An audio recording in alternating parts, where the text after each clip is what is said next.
This is HOA busted. Let me set the scene in one breath. Kathleen shouted that the HOA did not recognize my survey stakes and she would remove them herself.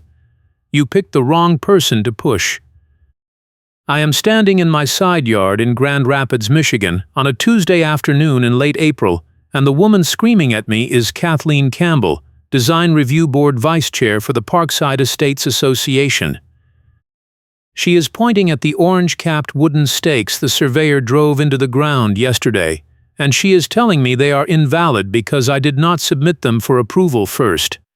I work as a high school assistant coach, and I have dealt with teenage tantrums that made more sense than this. The stakes are marking the property line for a fence I am trying to build before I sell this house. I submitted the fence plan 3 weeks ago. I paid for the survey out of pocket because the HOA guidelines require a certified boundary confirmation for any fence within 5 feet of a side or rear line. I followed every rule. Kathleen approved the design 2 weeks ago in writing. Now she is standing on my lawn telling me the survey does not count because the stakes are a structure and I need a separate permit for temporary structures. I am trying to sell the house and the HOA is threatening disclosures and liens. I have a buyer interested, but the contract is contingent on clean HOA compliance, and Kathleen knows it. She slaps the clipboard wrapped in a clear plastic sleeve against her palm like it makes her official. Smile, I am documenting this for the file. That is her catchphrase. She says it every time she thinks she has me cornered. She has said it twice already today. The clipboard has a blank incident form clipped to it, and she is holding a pen like a weapon. I can see a couple on the porch 2 houses down watching like it is a show. They are sitting in lawn chairs with coffee mugs and they are not even pretending to look away. This is Parkside Estates. Deadlines change depending on who is being targeted, and Kathleen is the gatekeeper. I kept my voice low because my trump card needed perfect timing. I told her the stakes are not a structure. They are survey markers required by her own guidelines, and I have the approval email with her signature. She cut me off and said the approval was for the fence, not for the survey process, and the survey process requires a land disturbance notice filed 10 business days in advance. I asked her where that rule is written. She said it is in the Supplemental Procedures Addendum that was posted to the resident portal last month. I checked the portal this morning. There is no supplemental addendum. There is no land disturbance notice form. I have screenshots. She told me I have 24 hours to remove the stakes or the HOA will send a contractor to remove them and bill me for the labor. I told her the stakes belong to the surveyor, not to me, and removing them without the surveyor's written consent is interference with a legal boundary marking. She laughed. She said the HOA does not recognize third-party contractors who operate without HOA clearance. I asked her if she was serious. She said, "You will pay the fee, then you will pay the fee about the fee." That line landed like a hammer. I felt my jaw tighten. I did not respond. I was holding the trump card, and I was not ready to deploy it yet. I had proof that the management company the HOA uses was never properly contracted or renewed. And when I handed that proof to the right person, Kathleen's authority would evaporate. She tapped one of the survey stakes with her boot. Then she walked over to the fence line and pulled out her phone. She took 3 photos of the stakes. She took a photo of my gate latch and the padlock dangling from a chain I installed last week because the old latch was broken, and my backyard gate is my only access path for a service technician coming today. She said the padlock is a security device, and security devices require board approval under the safety and access policy. I told her the policy applies to perimeter gates and common area access, not to private rear gates on individual lots. She said I was wrong, and she would be sending me a violation notice by end of business today. I asked her why she was doing this. She did not answer. She turned and walked back toward the street. I watched her go. She stopped at the curb and made a phone call. I could not hear what she said, but she kept looking back at my yard while she talked. When she hung up, she got in her car and left. I stood there for a minute trying to process what just happened. Then I went inside and pulled up the HOA portal on my laptop. I searched for the Supplemental Procedures Addendum. Nothing. I searched for Land Disturbance Notice. Nothing. I checked the Design Review Guidelines. The only mention of survey stakes is that they are required for fence applications within 5 feet of a boundary. I took screenshots of everything. The violation notice arrived in my email at 4:30 that afternoon. It was a PDF with the HOA letterhead and Kathleen's signature at the bottom. The notice said I was in violation of 3 separate policies: unauthorized land disturbance, unapproved security device installation, and failure to obtain design review board clearance for temporary structures.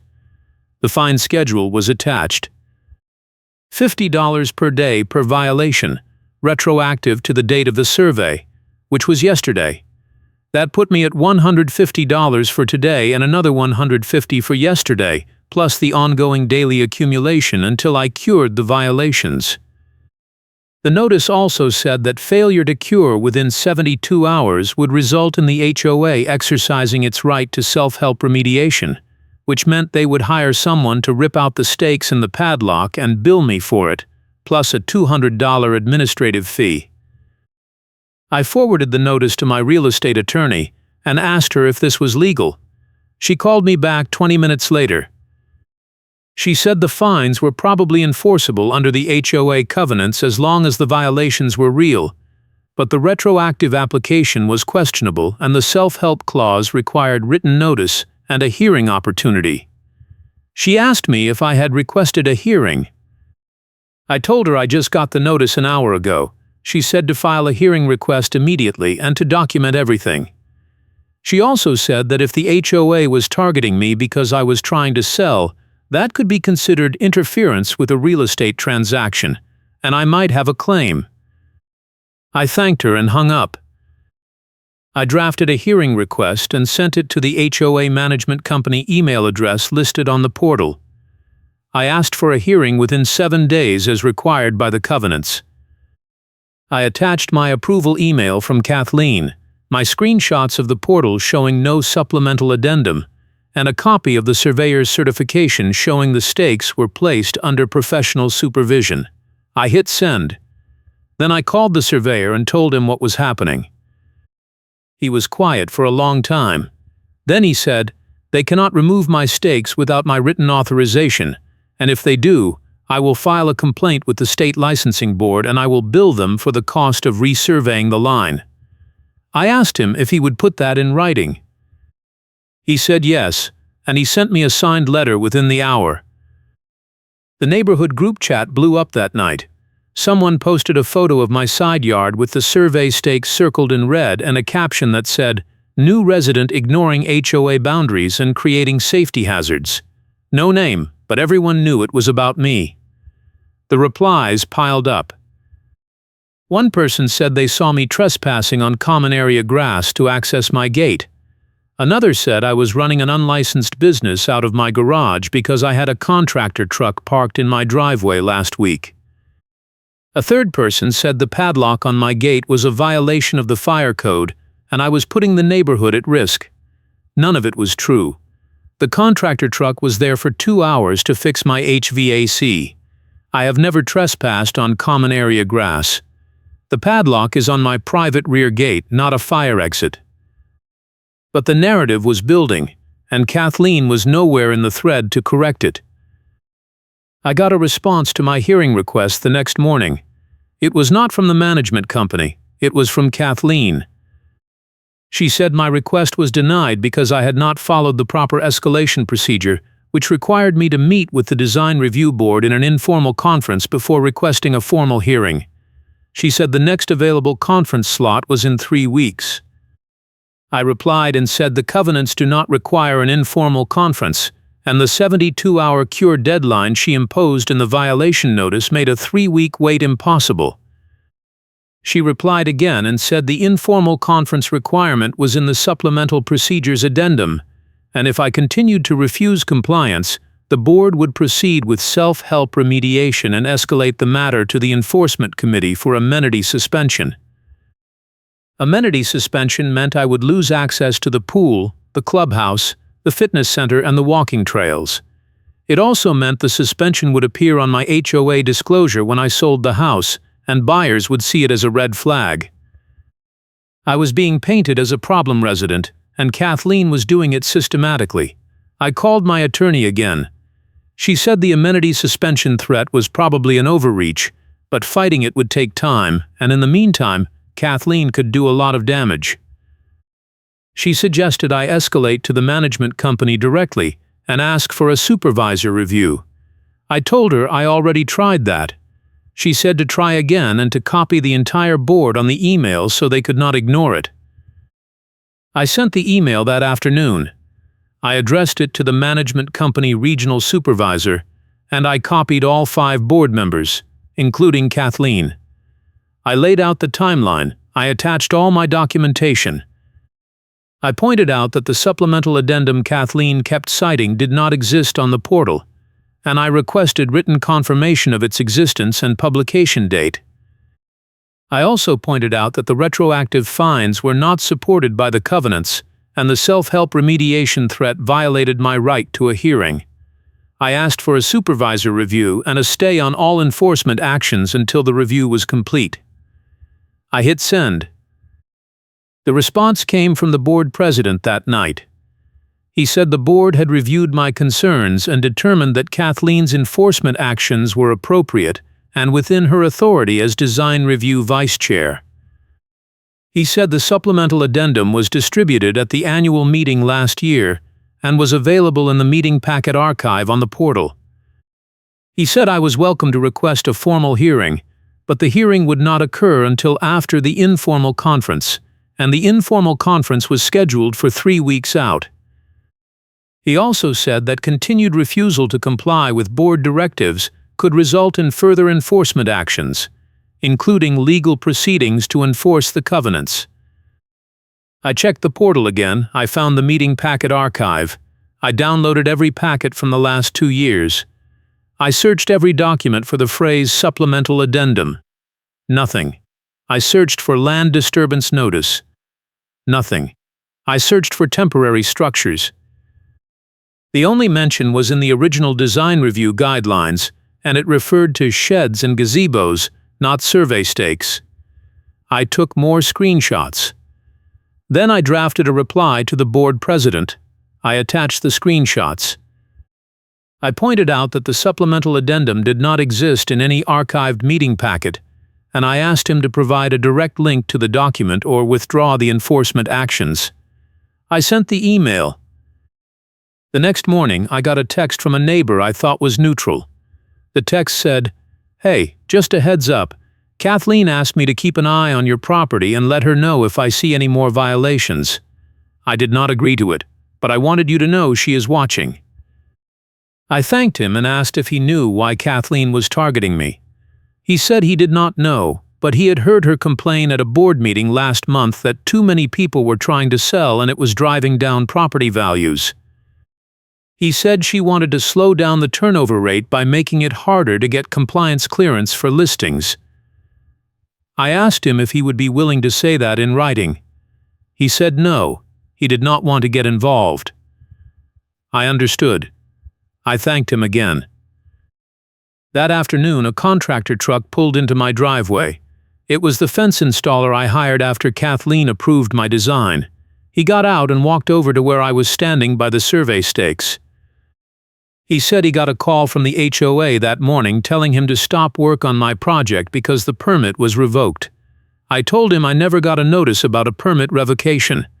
He showed me his phone. The email was from Kathleen. It said the Design Review Board had determined that the fence plan violated setback requirements, and the approval was rescinded pending resubmission with corrected dimensions. I asked him if he responded. He said no, he wanted to talk to me first. I showed him my approval email and the survey certification. He looked at both documents. Then he said, "This is garbage, your setback is fine, but if the HOA is threatening me, I cannot proceed without a release of liability from them. I do not blame him. He left. I called Kathleen. She did not answer. I left a voicemail asking her to call me back and explain the permit revocation. She did not call back.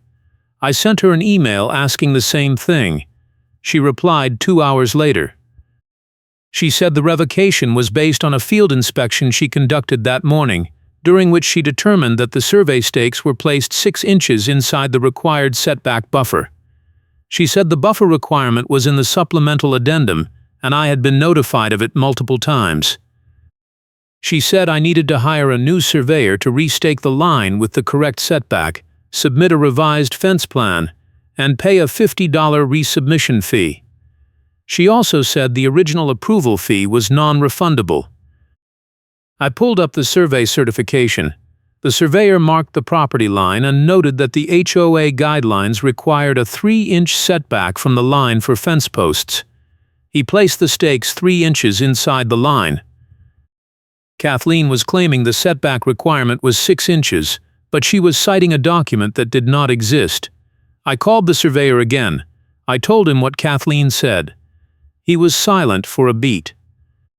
Then he said, "I have been surveying HOA properties in this county for 15 years, and I have never seen a 6-inch setback requirement for a residential privacy fence. 3 inches is standard. If she is claiming 6, she needs to show me the code section or the covenant language, because I am not restaking based on verbal claims." I asked him if he would send me that statement in writing. He said yes. The 72-hour cure deadline hit the next morning. I did not remove the stakes. I did not remove the padlock. I was not going to comply with made-up rules. At 10 a.m., I got an email from the management company saying that the HOA had authorized self-help remediation, and a contractor would be on site within 24 hours to remove the non-compliant items. The email included an invoice estimate, $300 for labor, $200 for administrative fees, and $50 for disposal. Total, $550, plus the accumulated daily fines, which were now at $600. I owed the HOA $1,150 according to them, and I had not built the fence yet. I forwarded the email to my attorney. She called me within minutes. She said, "Do not let them on your property. If they show up, tell them they are trespassing and call the police. If they remove the stakes without the surveyor's consent, that is destruction of property, and you can file a complaint." She also said I should file a formal complaint with the management company about Kathleen's conduct and request an independent review. I told her I already tried escalating to the management company. She said to try the state HOA ombudsman. I did not know there was one.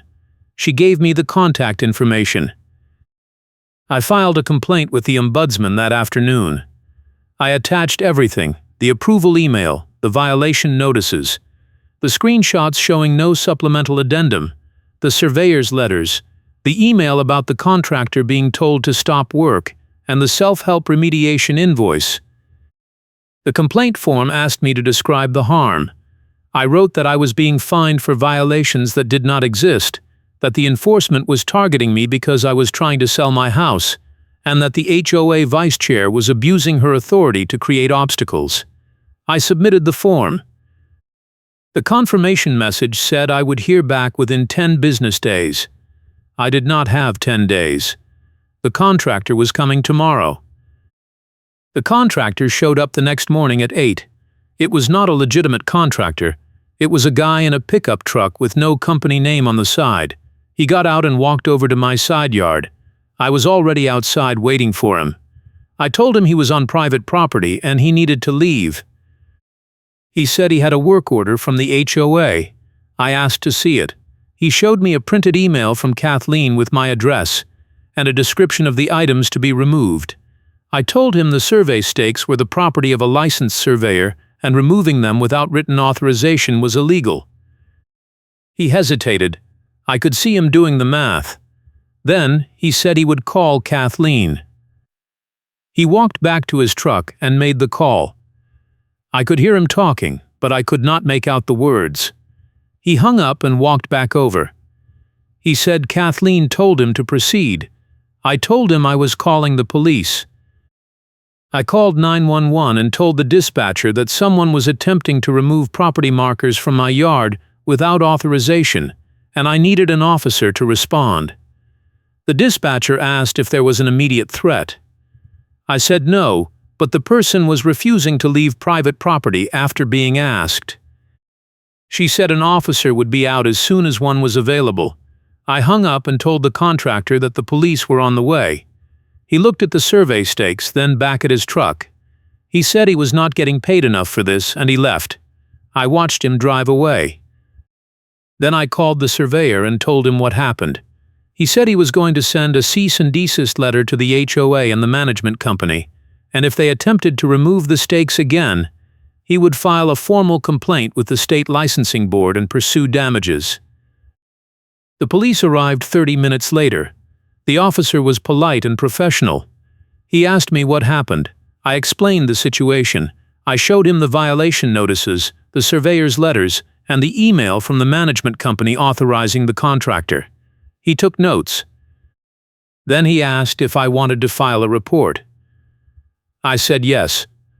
He said he would document it as an attempted trespassing and property interference incident, and he would include the HOA's contact information in the report. He gave me an incident number. Then he said, "For what it is worth, I have seen this before with HOAs, and usually it ends when someone pushes back hard enough." He got in his car and left. I sent an email to the management company with the incident number and a copy of the police report request confirmation. I said that any further attempts to enter my property or remove the survey stakes would be treated as criminal trespassing, and I would pursue all available legal remedies. I copied the entire board on the email. I also copied my attorney. Then I sat down at my kitchen table and opened my laptop. I had been holding the trump card for days, and it was time to play it. I had proof that the management company the HOA uses was never properly contracted or renewed, and that proof was sitting in a folder on my desktop. The document was a public records request I filed with the county clerk 2 weeks ago. I had requested copies of all vendor contracts filed by the Parkside Estates Association for the last 5 years. The clerk sent me a PDF with 8 contracts. The management company contract was on the list, but the signature date was 6 years ago, and the term was for 5 years with no automatic renewal clause. That meant the contract expired a year ago, and the HOA had been operating without a valid management agreement since then. Every enforcement action, every fine, every notice that came from the management company in the last year was issued under an invalid contract, which meant Kathleen's authority as Design Review Vice Chair was functionally non-existent because the Design Review Board derived its administrative support from TA. Management Company. I printed the contract. I printed the public records request receipt. I printed the email chain showing Kathleen issuing enforcement actions on behalf of the management company. Then I called my attorney and told her what I found. She was quiet for a long moment. Then she said, "That is a nuclear option.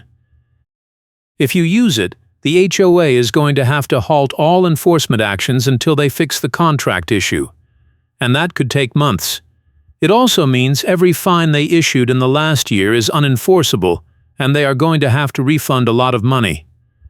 I told her I was ready to deploy it. She said, "Do it clean, send it to the board and the management company at the same time, and request an emergency meeting." I drafted the email. I attached the expired contract and the public records receipt. I explained that the HOA had been operating without a valid management agreement for over a year, and all enforcement actions issued during that time were void.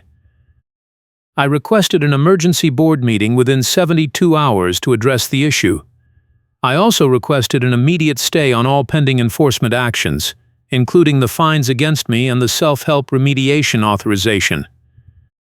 I sent the email to the board president, all board members, and the management company regional supervisor. Then I sat back and waited. The response came in less than an hour, but it was not from the board president. It was from the management company regional supervisor. Her name was Linda, and her email was 3 paragraphs of corporate panic. She said the contract issue was a clerical oversight and the management company had been operating in good faith under an implied continuation of services. She said the HOA and the management company were in the process of executing a new contract, and it would be finalized within the week. She also said that the enforcement actions I was contesting would be stayed pending a review of the contract timeline, and she would be scheduling a meeting with the board to discuss next steps. She did not mention Kathleen. She did not mention the fines. She did not apologize. I replied and said that an implied continuation of services was not a valid contract under state law, and any enforcement actions taken during the lapse period were unenforceable. I also said that I expected a full refund of all fines assessed against me, plus a written retraction of the violation notices and the self-help remediation authorization.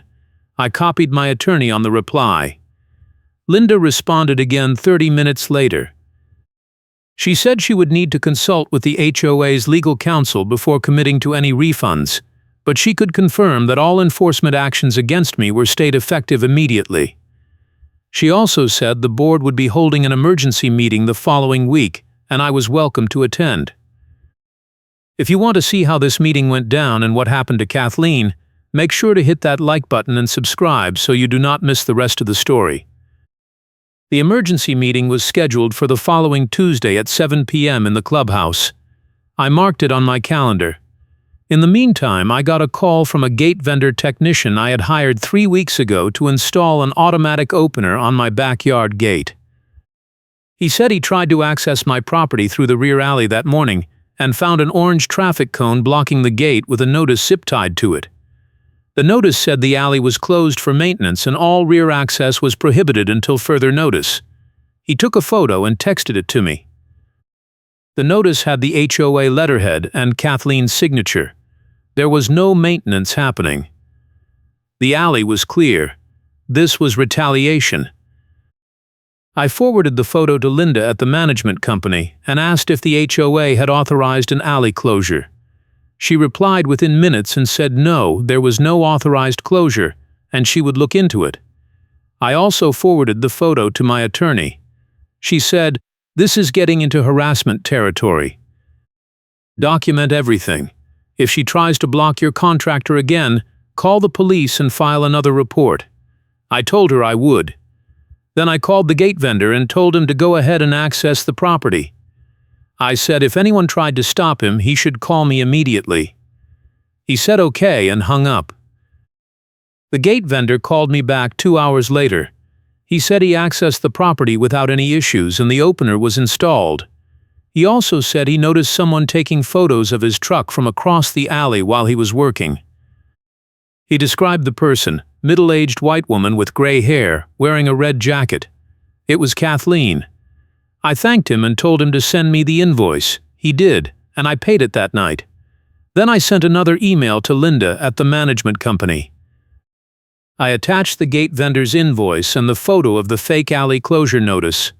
I said that Kathleen was now engaging in targeted harassment and interference with my contractors, and I wanted it stopped immediately. Linda replied the next morning and said she had forwarded my concerns to the board president and would be discussing the matter at the emergency meeting. The meeting was held in the clubhouse on Tuesday night. I arrived 15 minutes early. The room was already half full. I recognized a few faces from the neighborhood, including the couple who had been watching from their porch the day Kathleen confronted me about the survey stakes.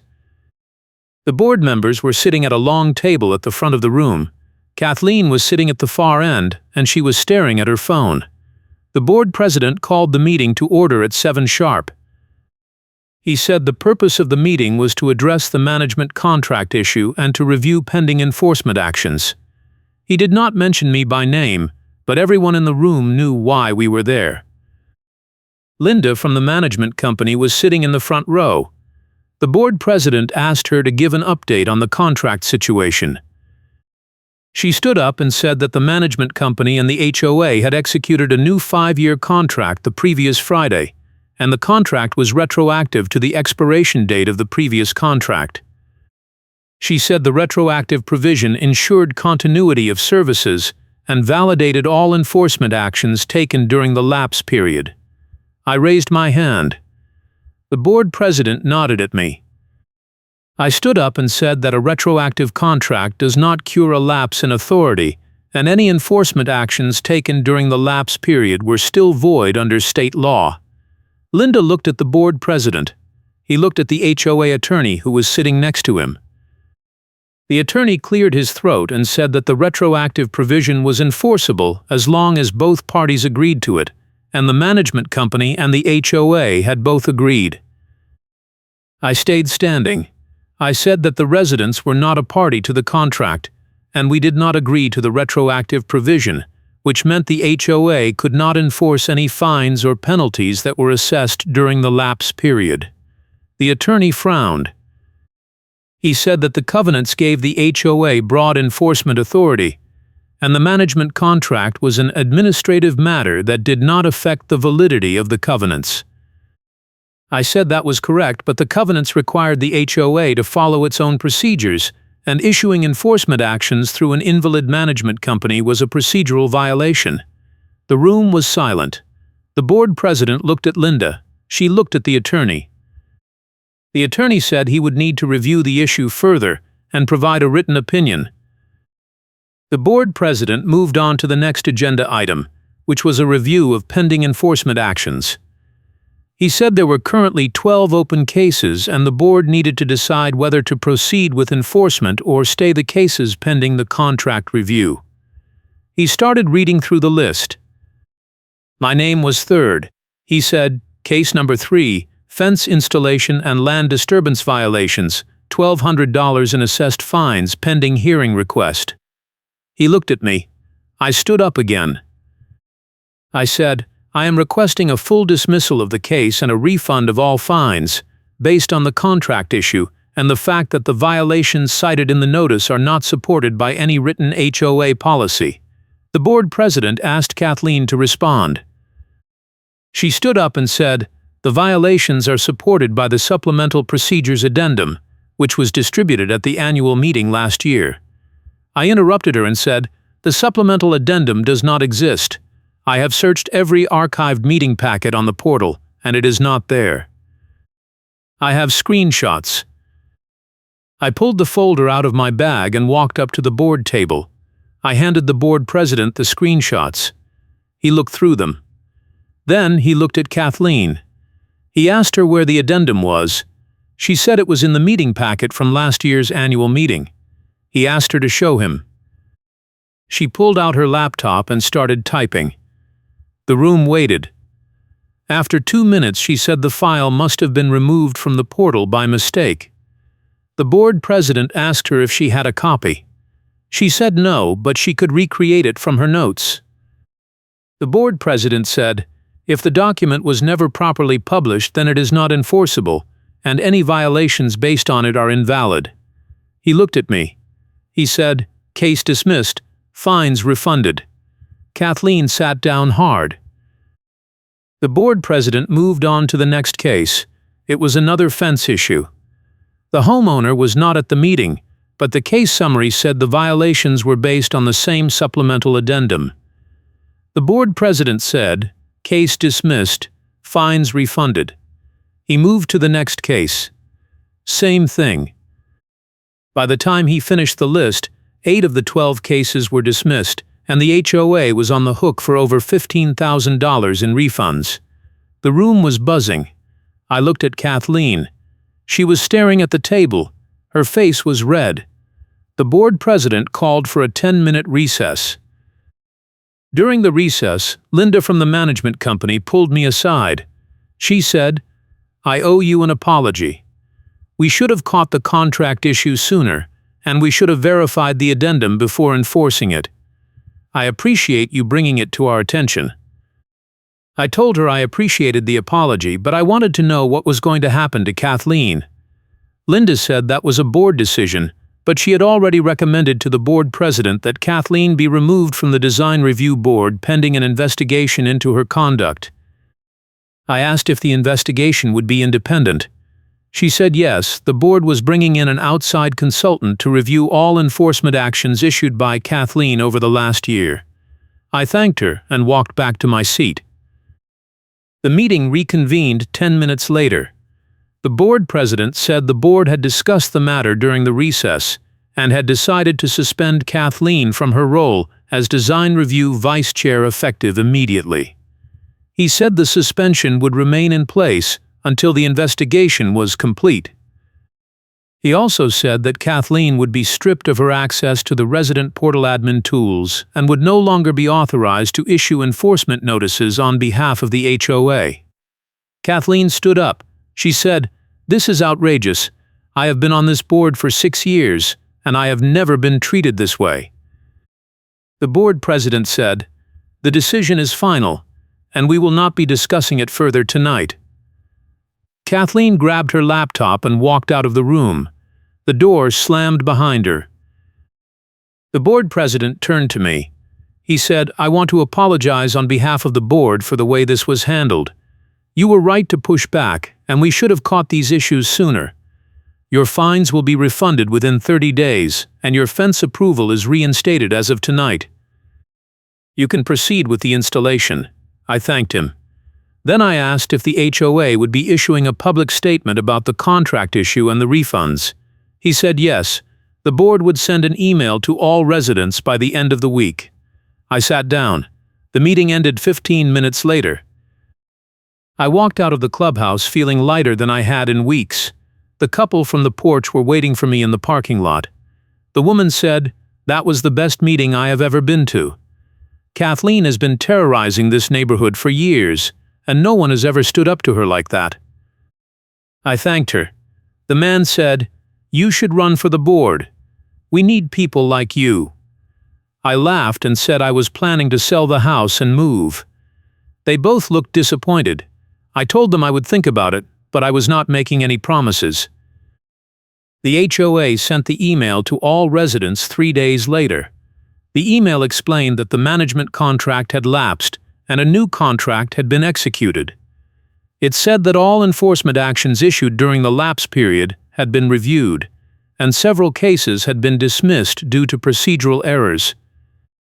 It also said that the Design Review Board was undergoing a restructuring, and Kathleen Campbell had been suspended from her role pending an investigation. The email did not mention me by name, but it did say that residents who had been affected by the dismissed cases would receive refund checks within 30 days.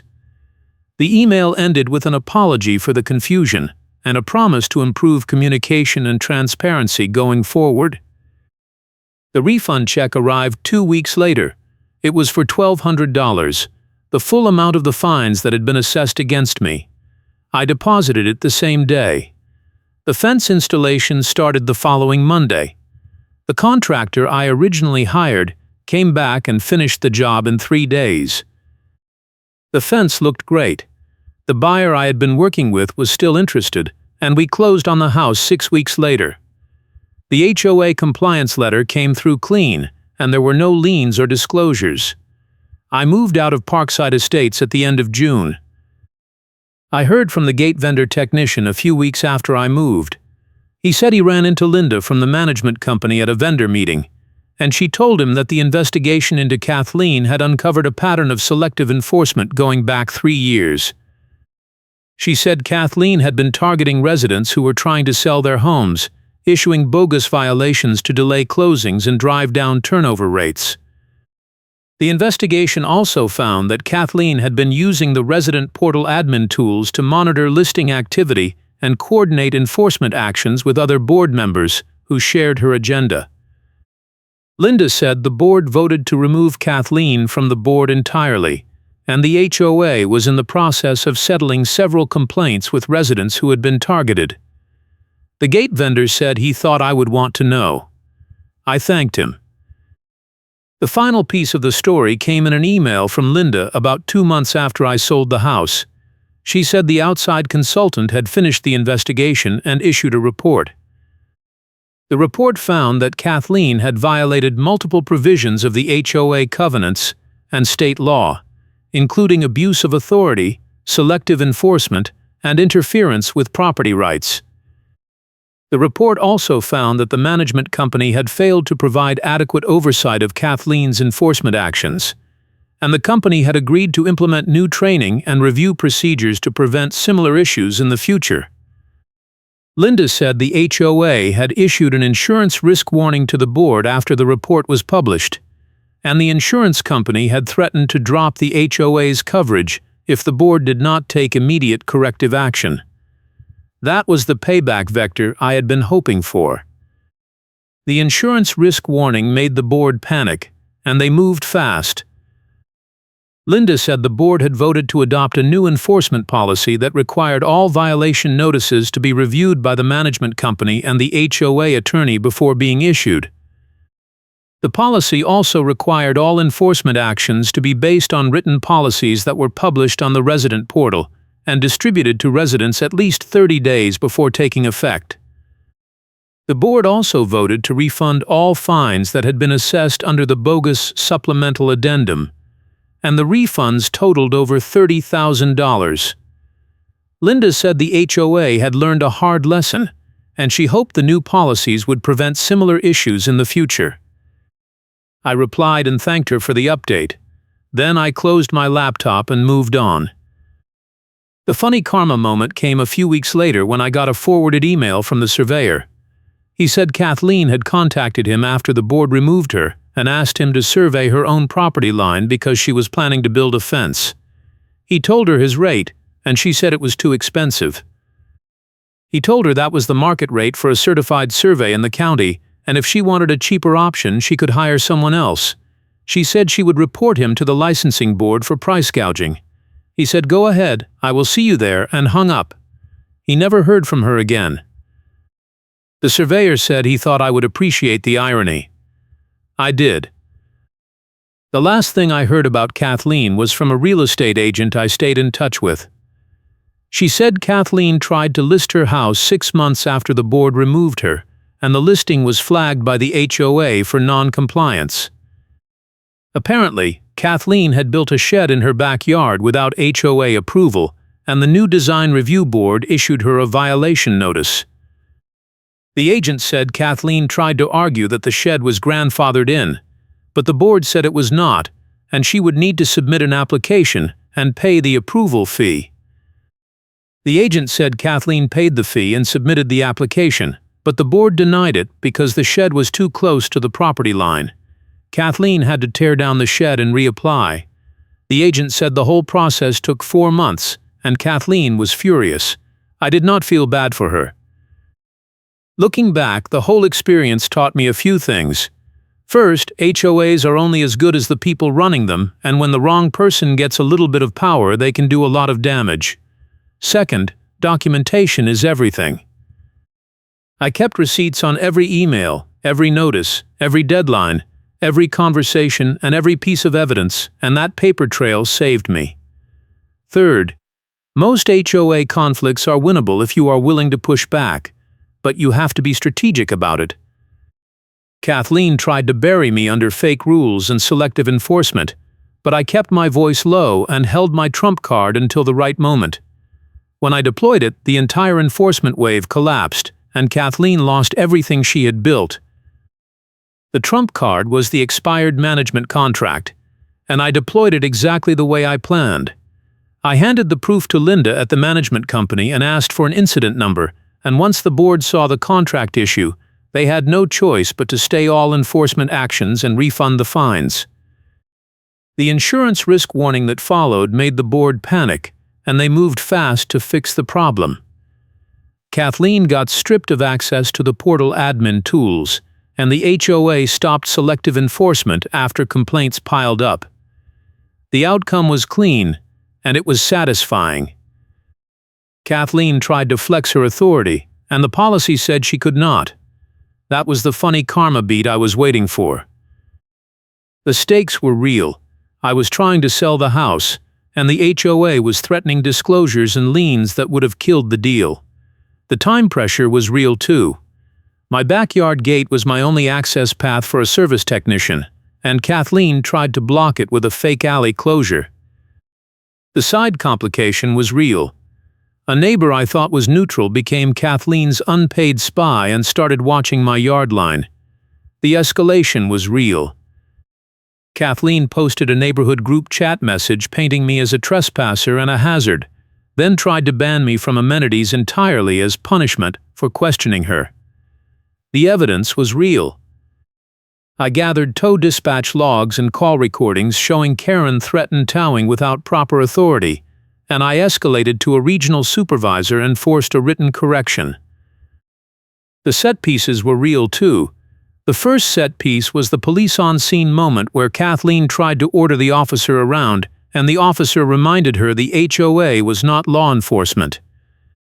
The second set piece was the tow staging intimidation scene, where Kathleen called a tow truck on the contractor, and the driver hesitated when I told him it was illegal. Both moments were turning points. The ally was real. The gate vendor technician explained the access logs in plain English and backed me up when I needed a witness. The twist was real. A leaked spreadsheet revealed a target list, and my address was highlighted. That twist changed everything because it proved Kathleen was running a coordinated harassment campaign, not just enforcing the rules. The showdown happened at the emergency board meeting in the clubhouse, and it was decisive. I handed the board president the screenshots showing the supplemental addendum did not exist, and he dismissed my case on the spot. Then, he dismissed 7 more cases, and the HOA refunded over $15,000 in fines. Kathleen lost her role, her access, and her credibility in one night. The outcome was exactly what I wanted. Karen was removed from the board in an emergency meeting, and the bogus fence fines were automatically refunded to everyone hit in the enforcement wave. The HOA learned a hard lesson, and the new policies they adopted made sure it would not happen again. The neighborhood moved on. The new design review board was more transparent and more fair. The management company implemented better oversight procedures. The residents who had been targeted got their refunds and their compliance letters. The HOA stopped being a weapon and started being a functional community organization. I moved on too. I sold the house, closed clean, and left Parkside Estates behind. I do not miss it. But I am glad I fought back, because if I had not, Kathleen would still be running her selective enforcement racket, and dozens of other residents would still be stuck paying bogus fines and fighting fake violations. The lesson is simple. If you are dealing with an HOA that is abusing its authority, document everything, keep your receipts, and do not back down. Find the weak point in their enforcement process and exploit it. In my case, the weak point was the expired management contract, and that one document brought down the entire operation. In your case, it might be something else. It might be a missing signature, a lapsed insurance policy, a procedural error, or a board member who overstepped their authority. Whatever it is, find it, document it, and use it, and when you deploy it, make sure you do it at the right moment, with the right audience, and with the right evidence. That is how you win. Thanks for watching, and I hope the rest of your day is peaceful.